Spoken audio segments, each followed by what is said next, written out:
வணக்கம். உங்களை அன்புடன் அழைக்கிறது அன்னை மீனாட்சி சமையல்.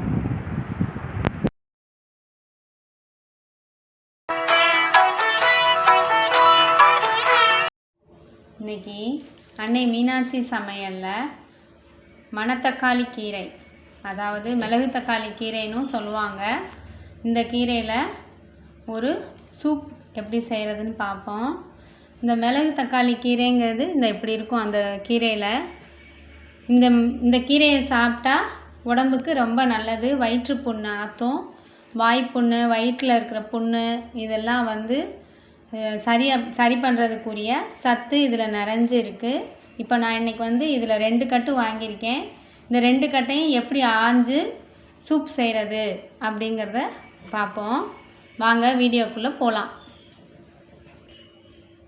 இந்த இப்படி வாங்கின கட்டை அவுத்துக்கிட்டு இந்த இப்படி ஒரு தண்டை எடுத்துக்கணும்.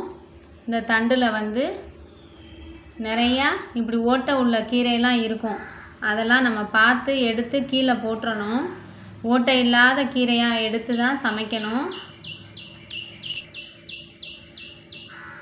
இந்த மாதிரி ஒரு கீரையாக ஆஞ்சிக்குவோம். எல்லா கீரையும் ஆஞ்சிட்டு உங்கள்கிட்ட காமிக்கிறேன்.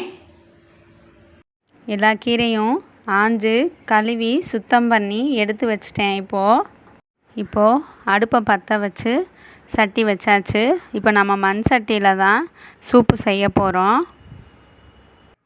சூப்பு செய்கிறதுக்கு நம்ம முதல்ல புழுங்கரிசியை களைஞ்சி கழுனி எடுத்து வச்சுருக்கேன். அந்த கழுனியை மண் சட்டியில் ஊற்றிக்கிடுவோம்.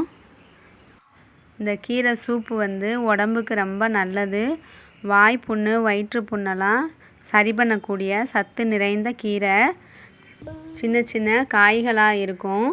அந்த காய்களையும் நம்ம வேஸ்ட் பண்ணாமல் சூப்போடு சேர்த்துக்கலாம். இப்போ கீரையை நல்லா பொடியாக ஆஞ்சு நறுக்கி வச்சுருக்கேன். அந்த கீரையை சட்டியில் சேர்த்துக்கிடுவோம். எல்லா கீரையும் போட்டாச்சு. இப்போ சூப்பில் அரைச்சி சேர்க்குறதுக்கு தேவையான பொருட்கள் பார்ப்போம். தேங்காய், சின்ன வெங்காயம், 2 பல் பூண்டு, கொஞ்சம் ஜீரகம் எடுத்து இது எல்லாத்தையும் மிக்சியில் அரைச்சி சேர்த்துக்கிடுவோம். எல்லாத்தையும் மிக்சி ஜாரில் எடுத்து நைஸாக அரைச்சிட்டு வந்துடுவோம். எல்லாத்தையும் நைஸாக அரைச்சி எடுத்துகிட்டு வந்தாச்சு. இப்போ நைஸாக அரைச்சிட்டு வந்ததை வெந்திட்டுருக்க கீரையில் சேர்த்துக்கிடுவோம். மிக்சி ஜாரை கழுவி தண்ணியை சூப்பில் சேர்த்துக்கிடுவோம். சூப்புக்கு தேவையான உப்பை சேர்த்துக்கிடுவோம். உப்பை சேர்த்ததுக்கப்புறம் சூப்பை 2 தடவை நல்லா கிண்டி விடுவோம். அப்போ தான் உப்பு கரையும். நம்ம சேனலில் முருங்கைக்கீரை பொரியல், பொன்னாங்கண்ணி கீரை பொரியல் வீடியோ போட்டிருக்கோம். அந்த வீடியோ பார்க்காதவங்க ஐகானில் வீடியோ லிங்க் தரேன், செக் பண்ணி பார்த்துக்கோங்க. இந்த வீடியோ உங்களுக்கு பிடிச்சிருந்ததுன்னா லைக் பண்ணுங்கள், ஷேர் பண்ணுங்கள், மறக்காமல் கமெண்ட் பண்ணுங்கள். நம்ம சேனலை இது வரைக்கும் சப்ஸ்கிரைப் பண்ணாதவங்க சப்ஸ்கிரைப் பண்ணிக்கோங்க. பக்கத்தில் இருக்கிற பெல் பட்டனை கிளிக் பண்ணுங்கள். ஆளுங்கிற ஆப்ஷனை டச் பண்ணுங்கள். அப்போ தான் நான் போடுற வீடியோ உங்களுக்கு நோட்டிஃபிகேஷனாக நிற்கும். எங்கள் வீடியோவை நீங்கள் மிஸ் பண்ணாமல் பார்க்கலாம். சூப்பில் கொஞ்சமாக நல்லெண்ணெய் விட்டு சேர்த்துக்கிடுவோம். உடம்புக்கு அது ரொம்ப நல்லது. இந்த சூப்பை நம்ம சூப்பாகவும் குடிக்கலாம்.